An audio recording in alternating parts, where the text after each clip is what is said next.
Religiosos são apenas gados refinados. E falando sério, eu encho a minha boca pra falar isso. Eu tive a ideia de fazer esse vídeo graças ao comentário do Matheus, onde ele fala o quão triste é ver tanto católicos e evangélicos quanto ortodoxos trocando Deus pelas próprias religiões. E depois de responder ele, eu percebi o quão bom seria fazer um vídeo falando sobre isso. Então se você estiver ouvindo isso, Matheus, muito obrigado. Você está em meu coração por me ajudar com um tema novo de vídeo. É bem nítido que hoje em dia há várias divisões no meio cristão, tanto na questão doutrinária quanto na própria interpretação da Bíblia. E isso é tão comum que é muito fácil ver tanto católicos quanto protestantes brigando entre si em qualquer tipo de situação. Se você estiver se perguntando em qual lado dessa zona de guerra eu estou, eu te respondo que é do lado protestante. Mas eu já irei avisando que isso não me impede de criticar também esse lado. Afinal, eu não tenho uma igreja ou religião definida. Eu apenas sigo os mandamentos e baseio os meus valores e princípios morais usando a Bíblia. De todo modo, a verdade nua e crua é que a religião é só mais outra palavra para ego. Assim como uma pessoa que molda seus gostos para parecer autêntica, o religioso escolhe a sua religião não por autenticidade, mas sim pela imagem que ela quer passar aos outros. Um católico geralmente escolhe essa religião não porque de fato ele acha que esse é o verdadeiro caminho, mas porque a aura que essa religião passa é astérica o suficiente para entrar no currículo social dele. E o meu pensamento se prova verdadeiro quando você vê edits como essa, que tem como objetivo simplesmente diminuir igrejas protestantes só porque elas não são tão bonitas quanto as católicas. Além do mais, historicamente falando, na religião católica existem muitas histórias épicas, como a do rei Balduíno IV, o que faz com que garotos de 15 anos, desprovidos de inteligência, queiram ser católicos. Mas não porque viram coerência na religião, e sim porque, na cabeça deles, ao fazerem parte de uma religião que transmite uma aura foda, eles inevitavelmente acabam se tornando fodas também. E isso é o que chamamos de efeito de Basking in Reflected Glory. Eu não sei se deu pra entender muito bem com o meu inglês porco, mas traduzindo, ficaria banhar-se na glória refletida, que é quando alguém tenta transparecer ou sentir que é parte do sucesso de outro grupo ou pessoa só por estar associado a eles. O melhor exemplo que eu posso dar são as torcidas organizadas, aonde, mesmo em uma situação deplorável na vida, o sujeito ainda consegue sentir dopamina, simplesmente porque o time que ele torce ganhou alguma coisa. Como se ele tivesse trabalhado duro ou feito algum esforço para merecer essa sensação de conquista. De todo modo, os católicos se acham superiores, porque, historicamente e economicamente falando, eles seriam a parte da realeza. E os protestantes se acham superiores aos católicos, porque, moralmente e historicamente falando, eles seriam a parte da revolução que acabou com o governo corrupto da realeza. E se você prestar bem atenção, vai perceber que essa briguinha religiosa é basicamente igual aos conflitos que temos hoje em dia entre favelados e a classe média alta. Ambos se acham melhores, só que por motivos diferentes. Um se acha melhor por se achar moralmente superior, e o outro se acha superior por ter uma influência maior. Se parar para prestar atenção de um modo superficial, tanto o lado protestante quanto o católico são dois lados de uma mesma moeda.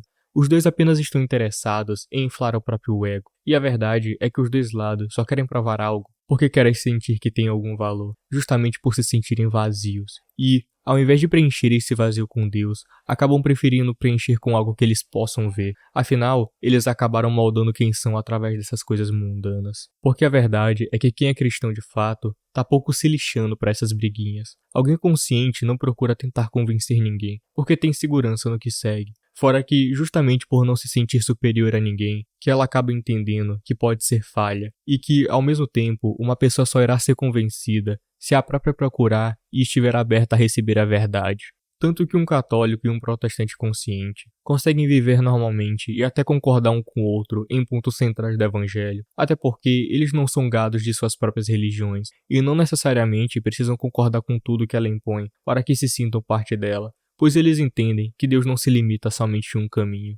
Inclusive, eu tenho um argumento muito bom que quebra totalmente essa farsa doutrinária.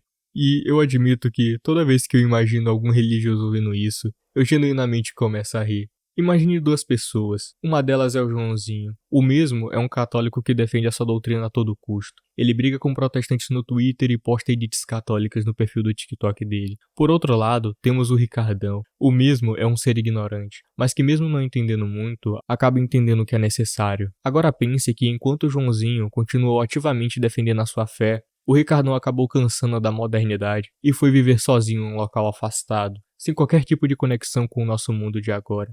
Entre seus hobbies principais estavam plantar batata, cuidar do seu sítio e ler um pouco da Bíblia toda noite antes de dormir. Porém, depois de alguns anos, o Ricardão inevitavelmente acaba tendo que voltar à cidade por um tempo. apenas para visitar a sua mãe, que está com saudades e que ele não vê há muito tempo. O plot dessa história é que o Joãozinho é na verdade o irmão do Ricardão. Agora pense que como o Ricardão é um cara meio ignorante, o seu irmão Joãozinho, que é católico, acaba se achando no dever de mostrar a verdade ao seu irmãozão.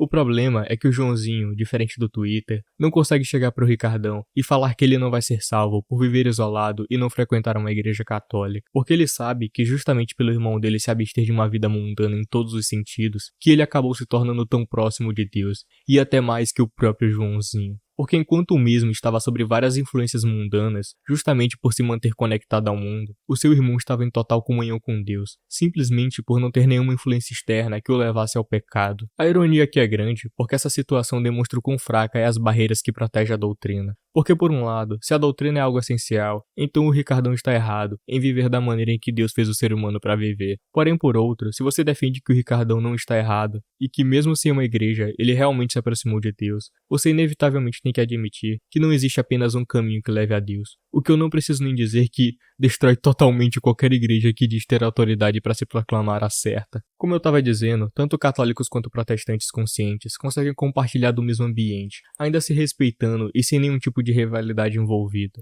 E até quando surgem discordâncias, os dois ainda assim não iniciam um debate, pois entendem que aquela discordância é apenas fruto de duas visões de mundo diferentes.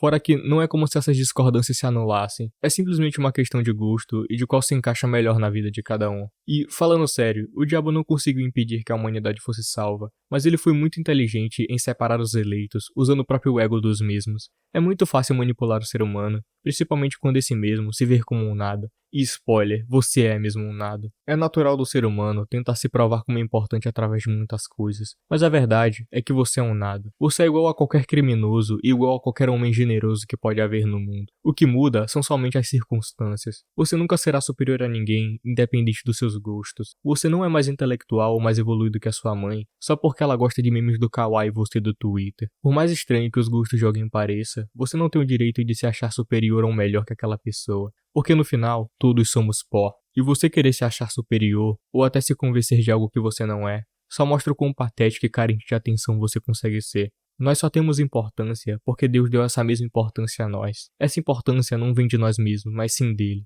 E é justamente por não aceitar isso que tanto os religiosos quanto os ateus não acreditam em Deus. Porque tanto o religioso quanto o ateu acabam tentando se preencher com o que eles acham que é o certo, e não com o que é o certo de fato. O que, pra falar a verdade, eu até acho bem irônico, porque na busca por deixarem de ser nada, eles acabam se tornando nada, justamente por construírem a si mesmos usando coisas com data de validade, ao invés de simplesmente aceitarem que são nada para acabarem se tornando algo. Eu amo a lógica de Deus. De todo modo, religiosos são apenas gados refinados, tal qual um petista e um corintiano que baseiam a sua vida no que eles podem ver, torcer e brigar. A diferença é que os religiosos usam Deus para forçar a profundidade, até porque, em um mundo degenerado, tudo o que eles realmente querem é apenas atrair alguma menina virgem que possam casar, para que assim consigam se sentir superiores aos betas mundanos que só conseguiram casar com uma rodada qualquer que sobrou por aí.